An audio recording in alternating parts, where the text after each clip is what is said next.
Hébreux le chapitre 11, le verset 1 à 2. Alors je lis. La foi est une ferme assurance des choses qu'on espère, une démonstration de celles qu'on ne voit pas. Pour l'avoir possédé, les anciens ont obtenu un témoignage favorable. Voyez, la foi telle que définie dans la Bible, en Hébreux 11, que je viens de lire, vous allez voir tous les hommes de foi, là, on a fait leur liste. Les hommes du panthéon de la foi. Cette foi biblique, là, je parle de la foi au sens biblique. Elle est comme notre ADN. Elle a deux brins.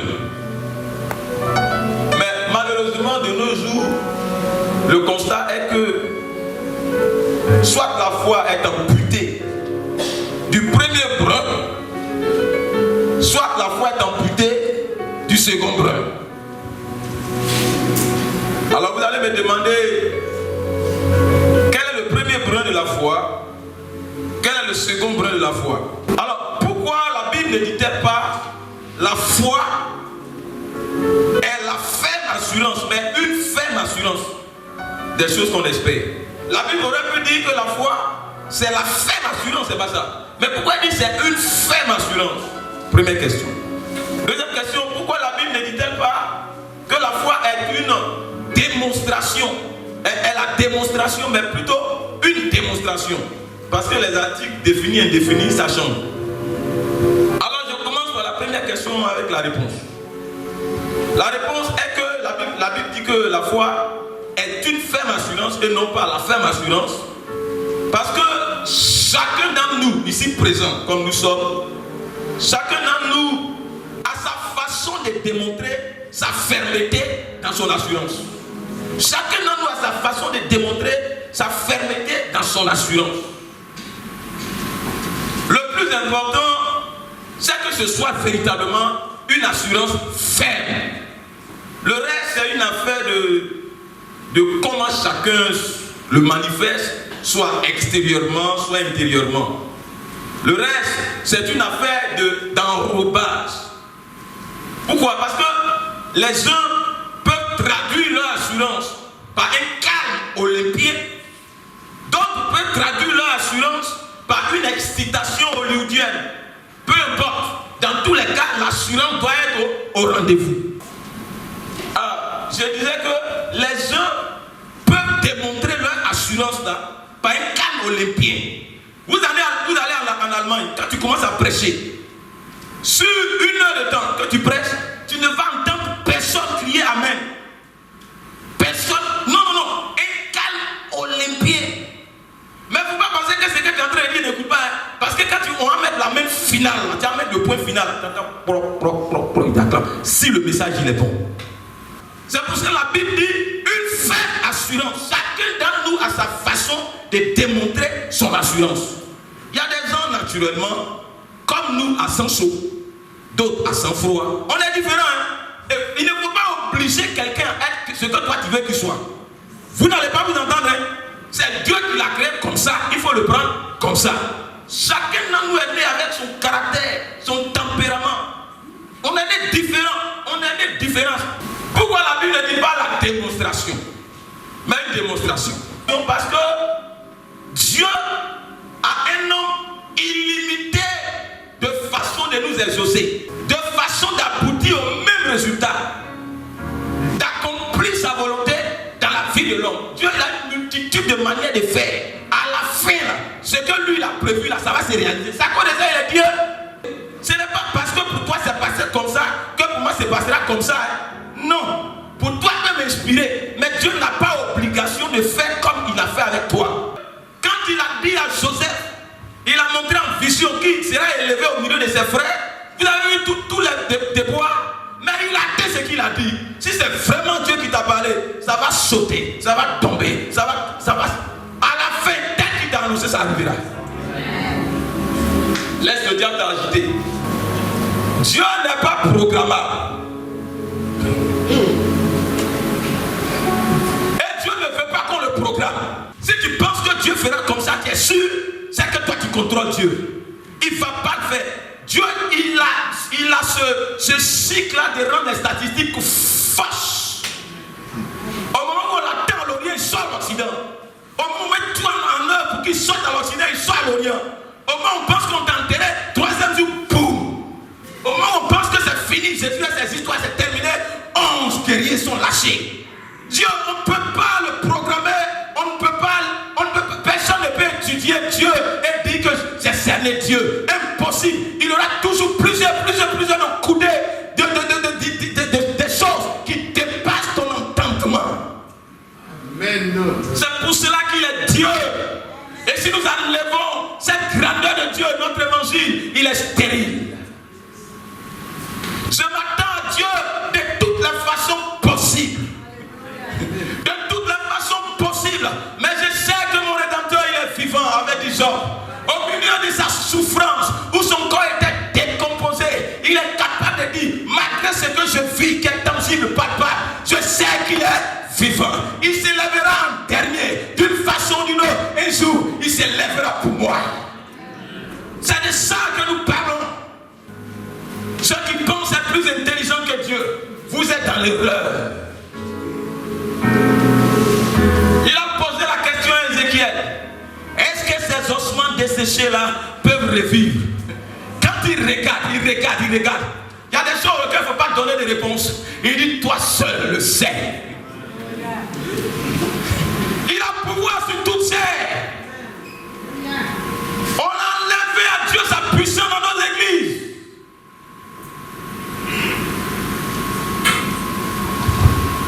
Dieu ne veut pas qu'on le programme. Et essayer de programmer Dieu, c'est faire une torse à sa souveraineté. C'est s'attaquer à sa dignité. S'attaquer à sa souveraineté. S'attaquer à son omnipotence. S'attaquer à son omniprésence. S'attaquer à son omniscience. Il fait toi ce qu'il veut. Est-ce que toi qui es là, tu savais qu'un jour, tu savais qu'il y avait quelque chose qu'on appelle le paradis? Est-ce que tu sais même comment tu es venu à l'existence? Voilà, les gens se sont levés hier pour dire que David était mamzé un bâtard, qui n'a pas le droit d'être roi d'Israël. Vous vous trompez, hein? Les voies de Dieu sont insondables. Amen. Je dis, au nom de ta foi, si tu viens imposer ta volonté à Dieu, c'est une insulte. C'est de l'apostasie. La véritable foi, elle s'aligne derrière le plan de Dieu. Elle cherche à épouser ce que Dieu a établi. C'est ça la foi. Nos églises sont remplies de gens qui veulent que Dieu fasse ce qu'ils veulent. Vous vous trompez. On ne vient pas à l'église pour que Dieu fasse ce qu'on veut. On vient à l'église pour que Dieu déploie son plan qu'il a pour nous. Et des fois, ça peut chambouler tout ce qu'on a prévu. Hein? Quelqu'un a voulu imposer sa volonté à Dieu. Alors, on a Samuel 13, le verset 9. Alors, Saül dit, amenez-moi l'holocauste et les sacrifices d'action de grâce. Est-ce que ce n'est pas bon? Faire les sacrifices d'action de grâce, ce n'est pas bon?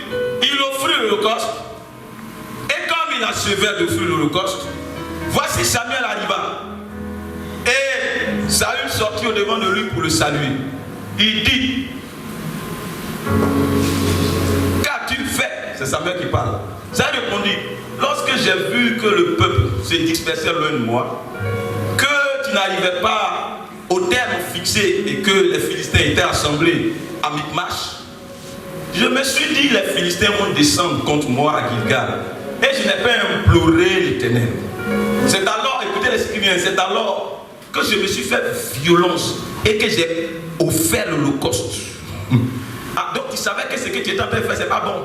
Mais tu as fait violence. C'est lui qui parle, c'est pas quelqu'un qui l'a obligé de sa propre bouche. J'ai fait violence. Samuel dit à Saül, tu as agi en insensé. Tu n'as pas observé le commandement que l'Éternel, ton Dieu, t'avait donné. Regardez, lui il est roi, c'est pas ça. L'autre est prophète. Et puis lui dit, tu as agi en insensé. Tu n'as pas observé le commandement que l'Éternel, ton Dieu, t'avait donné. L'Éternel aurait affermi pour toujours ton règne sur Israël. Et continue en disant, et maintenant, ton règne ne durera point. Il n'a pas dit pas point. C'est-à-dire, quel que soit ce que tu aimes mettre en jeu. L'Éternel s'est choisi un homme selon son cœur. Et l'Éternel a destiné à être le chef de son peuple. Parce que tu n'as pas observé le commandement que l'Éternel t'avait donné. Une autre question.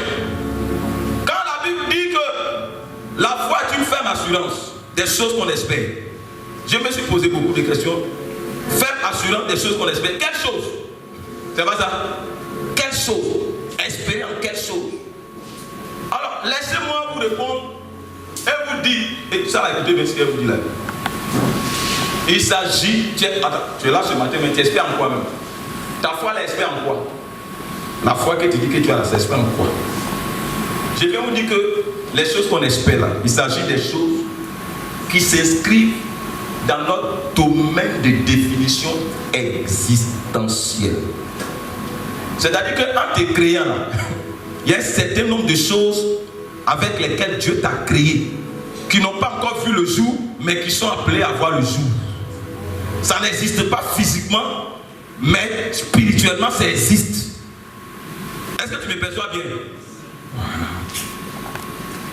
Il s'agit encore de ce qu'on appelle notre package existentiel spécifique.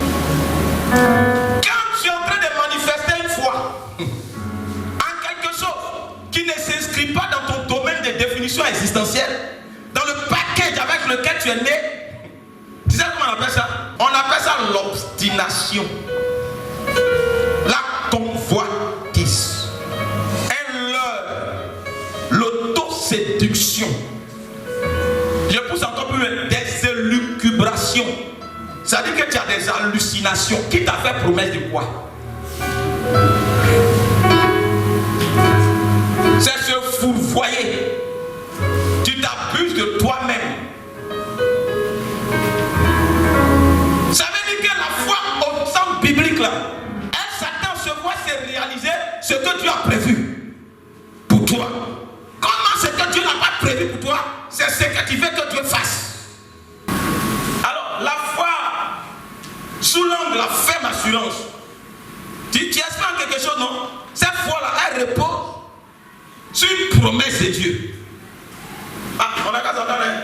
Sur une vision divine, sur un intérêt divin, sur un programme divin, sur un plan divin, sur une révélation divine, sur une orientation divine.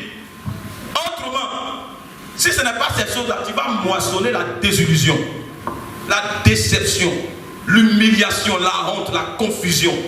Parce que ce que tu as fait là, si Dieu ne se reconnaît pas dedans là, à la fin là, tu seras frustré. Si la mort ne t'a pas emporté, si la mort ne t'a pas emporté, tu seras frustré.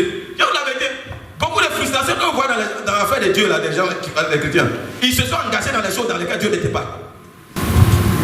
Alors, vous allez me dire, mais si la foi repose sur une promesse divine, un plan divin, un programme divin, une révélation divine, une promesse, tout ça, mais comment il va savoir que sur lequel j'ai mis de chanter et mettre ma foi là, ça vient de Dieu?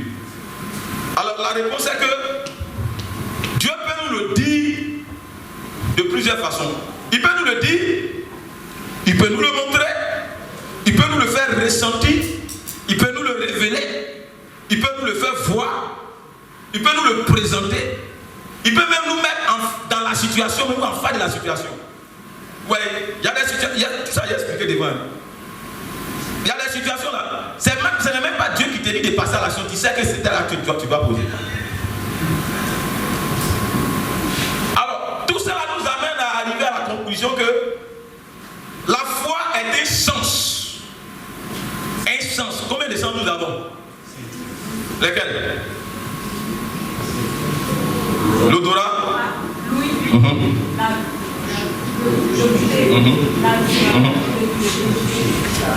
Il y a un sixième sens. Ça s'appelle la foi. Et c'est le sens le plus vrai. C'est le plus puissant de tous les sens. Chez les païens, ce sens-là, il est comment? Chez les païens, le sens de la foi est comment? Non, c'est... Dans tous les cas, il faut comprendre que la foi, c'est un sens qui s'entretient, qui s'affine, qui se développe, qui se travaille. Mais aussi c'est un sang qui s'use. Hein. Ça peut s'user, ça peut s'abîmer, ça peut s'altérer par ce qu'on voit, par ce qu'on entend, par ce qu'on fait. Exemple, 2 Pierre 2, verset 7, je lis. Dieu a délivré le juste Lot, profondément attristé de la conduite de ces hommes sans frein dans leur dissolution. Car ce juste habitait au milieu de tourmenter journellement son âme à cause de ce qu'ils voyaient et entendaient de leurs œuvres criminelles. Le juge a vu ce texte-là. J'ai eu pitié pour l'autre. Il a commencé, il habitait dans les environs de Sodome. Et il a vu qu'à Sodome, les affaires prospéraient. Et progressivement, il est venu s'établir à Sodome. Quand il s'est établi à Sodome, en temps, il a marché avec Abraham. Donc, il connaît les principes de Dieu. Et le texte dit que lui-même, il tourmentait comme un démon son âme à cause de ce qu'il voyait et il entendait. Ça veut dire que ça affectait sa foi, ça abîmait sa foi. Mais à cause du magot, il ne pouvait pas quitter là. Je ne sais pas dans quoi tu t'es mis à cause de l'argent. Hein. Mais attention, il est resté à Sodome. Et Sodome a éduqué ses 2 filles. Elles sont bien devenues des sodomites même. Sodome a éduqué tout le monde. Attends, qu'est-ce que l'autre devait faire? Il devait quitter là-bas. Il devait quitter là-bas. Il tourmentait son âme. Il était en train d'abîmer sa foi, détruire sa foi. À la fin, quand Dieu envoie, et puis quand Dieu lui a dit que l'autre, je vais détruire ces 2 filles là. Et puis il en a parlé à ces gens. Vous avez entendu la réponse de ces gens? La Bible dit à ses yeux, à leurs yeux, l'autre parut plaisanter. Peut-être que ça c'était du bon français. C'est-à-dire qu'ils l'ont vu en plaisanter. Toi là, tu ne nous as jamais parlé de Dieu. Aujourd'hui, quel mousse de pute tu nous parles de Dieu? Tu es un comédien. Vous savez, quand tu joues ta vie, à un moment donné, quand tu commences à parler de Dieu, on dit tu es un menteur. On te connaît. Toi qui mens. Des fois, les païens là, ils prophétisent. Finalement, qu'est-ce qui s'est passé? Il a perdu sa femme. Et puis ces 2 filles là l'ont violé.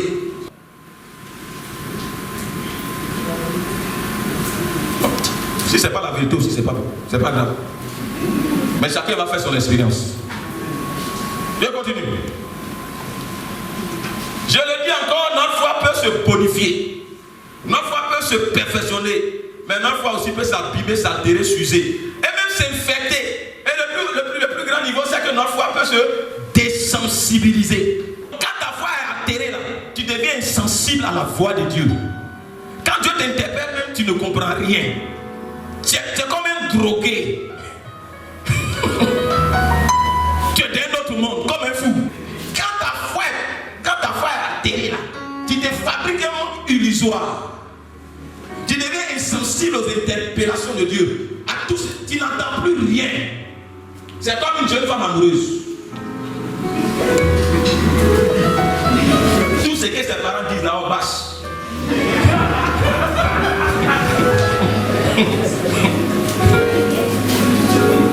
Maintenant, quand le ventre là sort, elle devient sage. Quand tu es insensible à la foi, quand ta foi est désensibilisée, tout est renversé dans ta tête. Tu deviens comme un âne. Je lis pour vous le cas de Balaam. Nous sommes dans 2 Pierre 2, le verset 15. Après avoir quitté le droit chemin, ça dit qu'il était dans le droit chemin, non? Ils se sont égarés en suivant la voie de Balaam, fils de Bosor, qui aima le salaire de l'iniquité, mais qui fut repris pour sa transgression.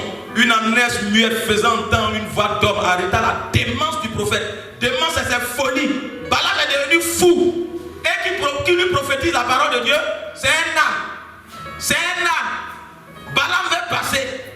Il est sur l'âne. Il dit à l'âne d'avancer. Et puis l'âne défie. Il succombe l'âne. Il veut passer l'âne défie. Et puis à un moment donné, l'âne part. Balaam. Depuis quelques mois, tu m'as dit, il me plaît. Aujourd'hui, si il me plaît, parce que j'ai vu quelqu'un. Un âne lui part. Il dit, Balaam, depuis que tu montes sur moi là, est-ce que je me suis déjà plaint?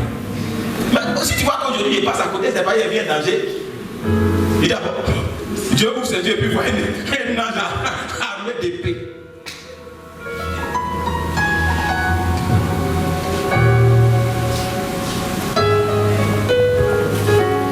Tu vas où?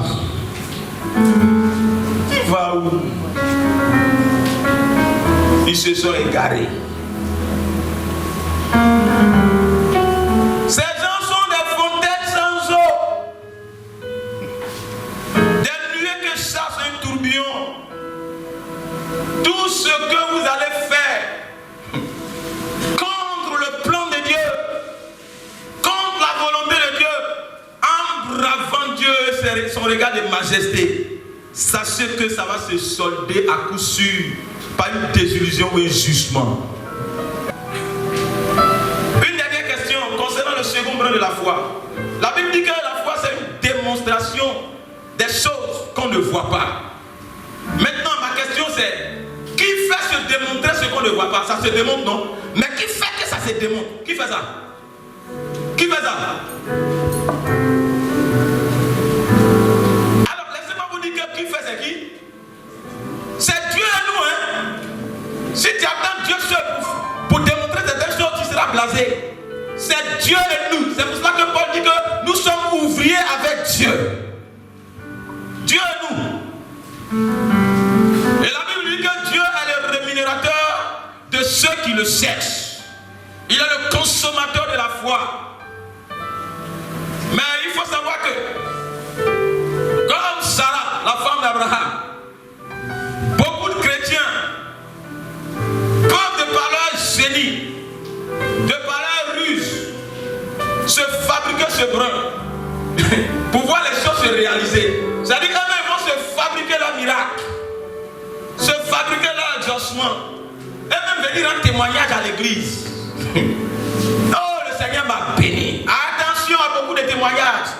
Des fois, ils ne vous disent pas comment ils ont eu, ils ne vous montrent que la chose. Mais ce qui est derrière, vous n'êtes pas au courant.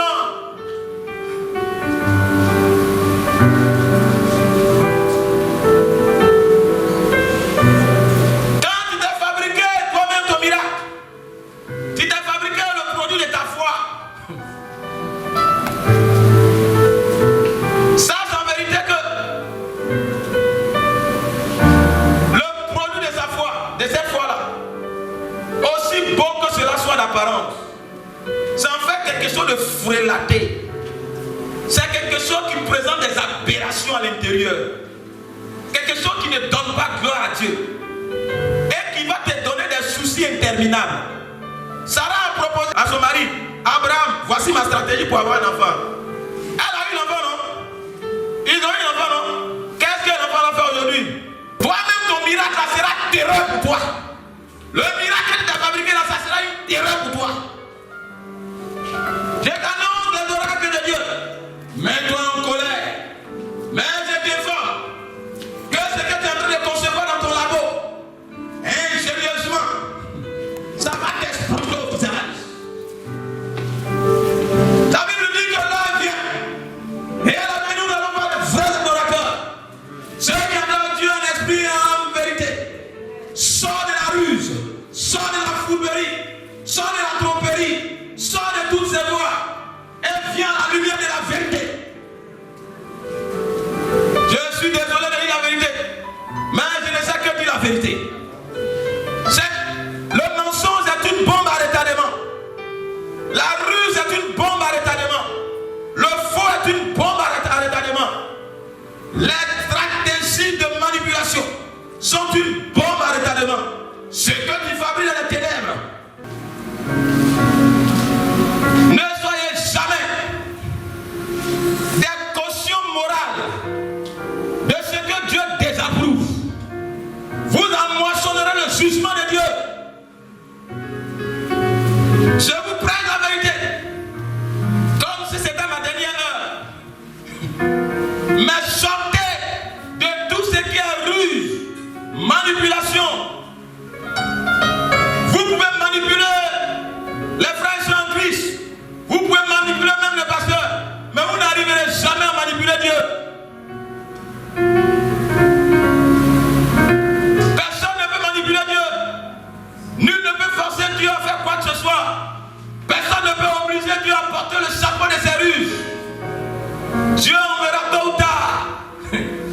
Ces épreuves d'authentification. Dieu a deux épreuves majeures d'authentification. Vous les connaissez? L'épreuve du feu et l'épreuve du vent. J'ai lu pour vous l'épreuve du feu. 1 Corinthiens 3. J'ai lu exactement le verset 12. Or, si quelqu'un bâtit sur ce fondement avec de l'or, de l'argent, des pierres précieuses, du bois, du foin, du chaume, vous voyez, ça dégrade, ça dégrade. Ça commence par quoi? Par de l'or jusqu'à on arrive au chaume. L'œuvre de chacun sera comment? Manifestée. C'est-à-dire ça sera révélé. Tu dis que c'est Dieu, non, on va voir dedans. Tu dis c'est Dieu. Tu dis que c'est Dieu qui t'a béni.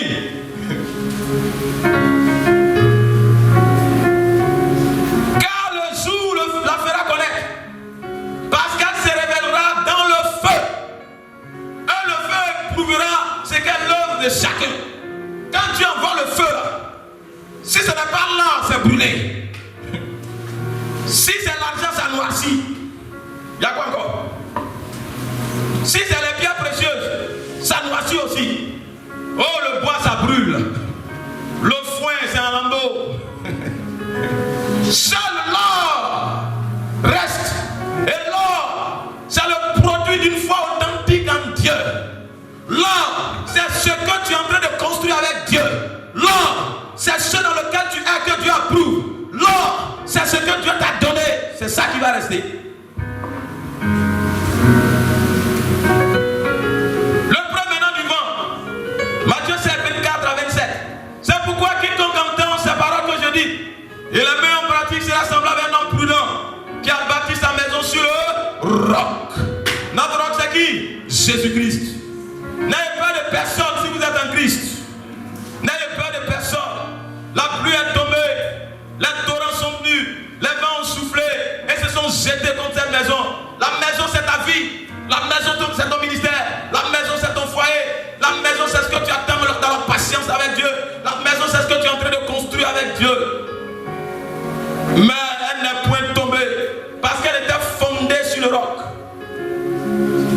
La pluie est tombée, les torrents sont venus, les vents ont soufflé, ont battu cette maison. Elle est tombée, sa ruine a été grande.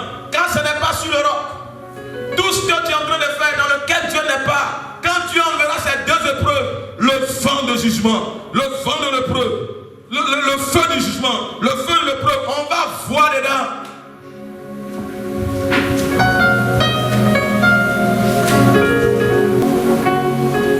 Beaucoup de personnes disent qu'ils quittent dans la foi. Quand on parle de foi, la foi elle est vaste. Mais la foi, en plus d'être un sens, comme je l'ai dit, la foi est un patrimoine.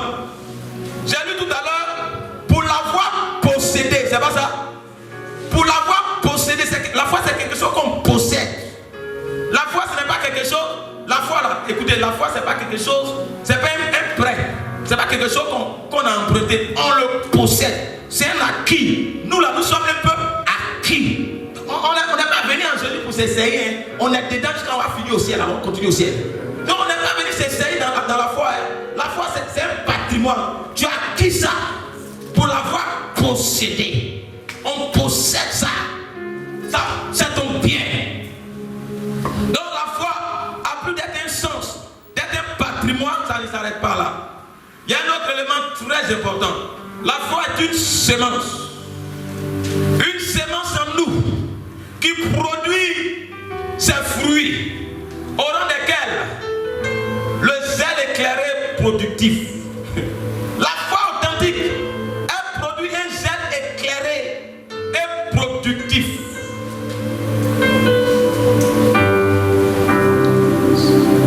C'est quoi le zèle éclairé et productif?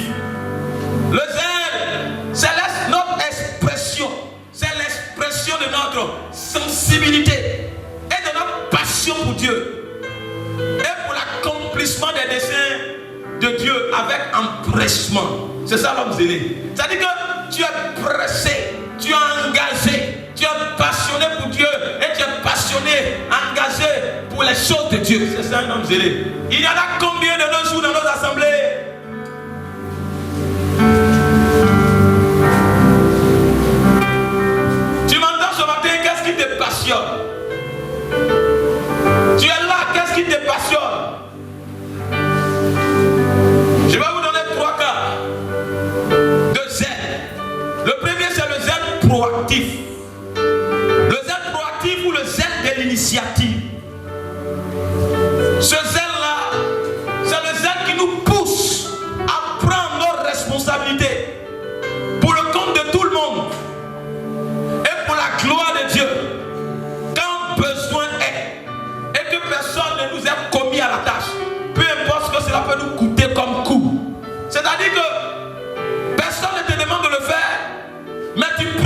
l'habitude de le faire.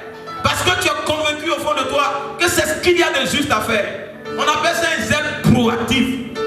Si on avait des zèles proactifs dans nos églises, mais on aurait fait des grandes choses.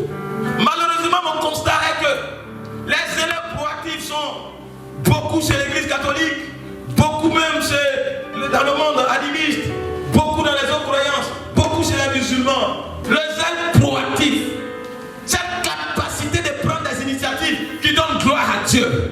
Dieu s'attend à ce que tous les talents soient mis en jeu pour le rayonnement de son église. Et celui qui s'assoit sur son talent, celui-là il met le royaume de Dieu en marre. Dieu ne peut pas lui accorder la promotion. Tu es assis sur ton talent, Dieu s'assoira sur ta grâce. Tu es assis sur ce que Dieu attend que tu fasses, mais tu te perds toi-même le temps. Parce que Dieu trouvera quelqu'un pour le faire. Mais en temps, toi, tu deviendras quoi dans le film?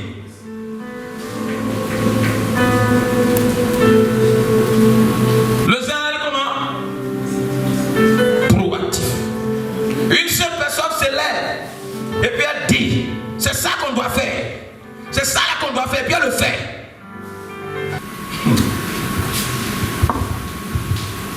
Deuxième zèle. Le zèle d'obéissance. Allons voir cette Gédéon. Le zèle de l'obéissance, c'est le zèle qui nous pousse à nous engager par obéissance aux instructions de Dieu. Bien sûr, avec ce que cela comporte comme risque. C'est-à-dire que c'est Dieu qui te pousse, c'est le zèle qui te pousse, mais Dieu te donne l'instruction. Et là, c'est dans Juge, le chapitre 6, verset 22 à 30. Je lis, verset 25. Dans la même nuit, l'Éternel dit à Gédéon, prends le seul taureau de ton père et un second taureau de 7 ans. Renverse l'autel de Baal qui est à ton père et abat le pieu sacré qui est au-dessus. Tu bâtiras ensuite et tu disposeras sur le haut de ce rocher un autel à l'Éternel ton Dieu. Tu prendras le second taureau et tu offriras un holocauste avec le bois de l'idole que tu auras abattu. Voilà. Qui lui a donné l'instruction? C'est Dieu. Alors, Gédéon a fini le travail. Quand il a fini le travail, il a abattu, il a fini ça. Le matin, les habitants sont venus. Ils ont mené la enquête, ils ont dit non, c'est Gédéon qui a fait. Ils sont partis voir son papa. Donne-nous ton fils, on va finir lui. Parce qu'il a détruit nos hôtels. Qu'est-ce que son papa a dit? Il dit, mais attends, vous parlez de quoi même? Vous parlez de quoi? De vous livrer mon enfant. Mais si Baal est Dieu, il n'a qu'à se défendre. Si Baal est Dieu, il n'a qu'à se défendre. Il était où lorsqu'on détruisait l'hôtel? Est-ce que vous savez que le zèle contamine? Le zèle contamine. Son papa qui a donné sa parcelle là, le même papa il dit, je ne peux pas vous livrer mon enfant. Baal qui se défend. Que Baal vient se défendre. C'est pas vous qui allez défendre. Nous on ne défend pas notre Dieu là. Nous on ne défend pas notre Dieu là. Il a les moyens de sa politique.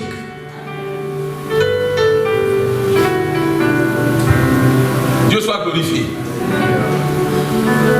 Le dernier, on finira par là, le zèle messianique.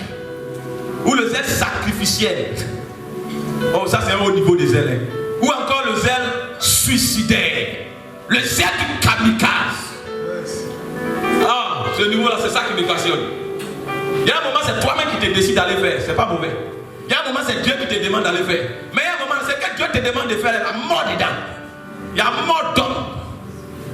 Tu veux que je te donne l'exemple? On avait vu Élie. Dans 3 phases. La première phase, c'était quoi? Dieu lui a dit quoi? Casse-toi. C'est pas ça? La deuxième phase, Dieu lui avait dit quoi? Dirige-toi. Il s'est caché, il devait demeurer avec la veuve de Sarepta. Maintenant, je vais revenir sur un élément.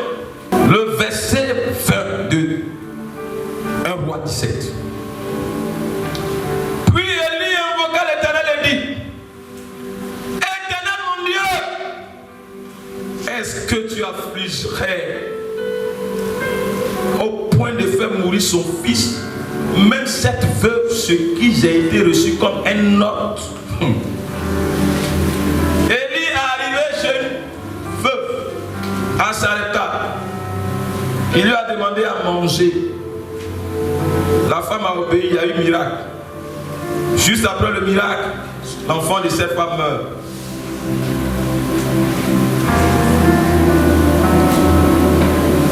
Pendant que l'homme de Dieu est là, prêtons attention au peuple de Dieu, au propos d'Élie dans sa prière. Il dit quoi? Éternel mon Dieu, est-ce que tu affligeras au point de faire mourir son fils, même cette veuve chez qui j'ai été reçu comme un autre? Qu'est-ce que Élie était en train de faire? Il était en train de faire plaidoyer auprès de Dieu. Mais en même temps, il faisait un procès positif à Dieu. Il était en train d'interroger la justice de Dieu, sa reconnaissance, sa bonté. Il interroge le cœur de Dieu, la sensibilité de Dieu. Seigneur, toi qui es Dieu là, cette femme qui a fait du bien là, est-ce que son salaire c'est la mort de son enfant? Je veux parler à quelqu'un ce matin. Ta récompense, ça ne sera pas l'humiliation. Ta récompense, ça ne sera pas la confusion. Mais la prière d'Élie, ça repose sur quelque chose. Ça repose sur la façon dont la femme l'a traité. On est d'accord, non? Et elle m'a reçu comme un hôte. Elle a mis les moyens, s'est sacrifiée pour moi. Elle a accepté de sacrifier son enfant et elle-même pour moi. Et puis sa récompense, ça sera ça. Je veux parler à quelqu'un ce matin. Toi qui as sacrifié quelque chose qui t'est cher à Dieu, Dieu te donnera meilleur. Est-ce que toi, tu n'as pas pitié des veuves? Et puis il boucle tout par un acte prophétique. La Bible dit au verset 21 que Élie s'étendit 3 fois sur l'enfant, le signe de la résurrection. Et il invoqua l'Éternel et dit: Éternel mon Dieu, je t'en prie que l'âme de cet enfant revienne au-dedans de lui. Qu'est-ce qu'Élie a fait? Il a engagé l'authenticité de son appel, l'authenticité de son ministère. Il a engagé la dignité de Dieu. Il a engagé la grandeur de Dieu.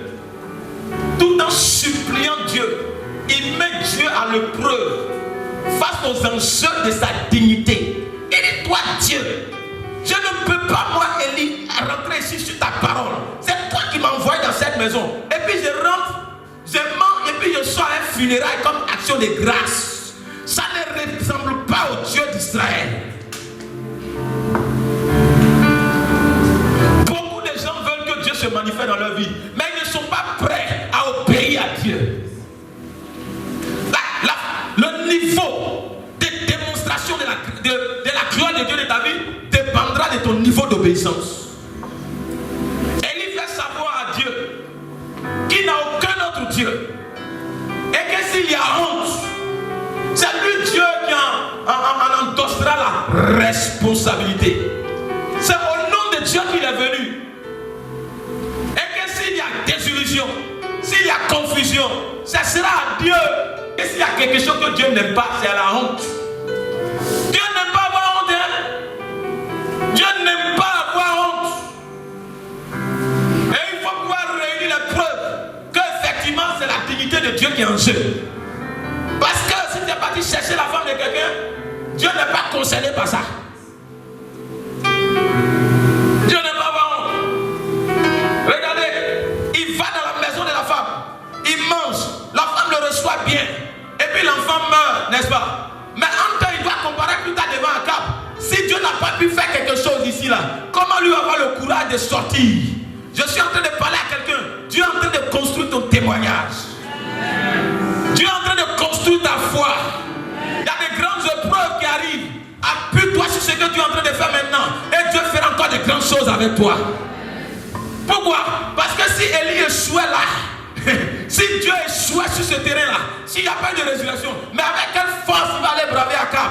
Mais lorsqu'il a vu un enfant mort revenir à la vie, il est capable de dire: je peux sortir à n'importe quel moment. Le même Dieu, le same God. Le same God, le même Dieu. S'il a ressuscité l'enfant, Dieu a commencé par le miracle le plus énorme, c'est la résurrection. Il n'y a pas un miracle plus grand que ça. Il n'y a pas un adversaire plus grand et terrible que la mort. Mais si Dieu a dompté la mort, il domptera certainement Akab. Dieu a commencé par le plus compliqué dans ta vie pour brandir le plus simple. Dieu a dit: ça se réalisera. Tu verras la gloire de Dieu.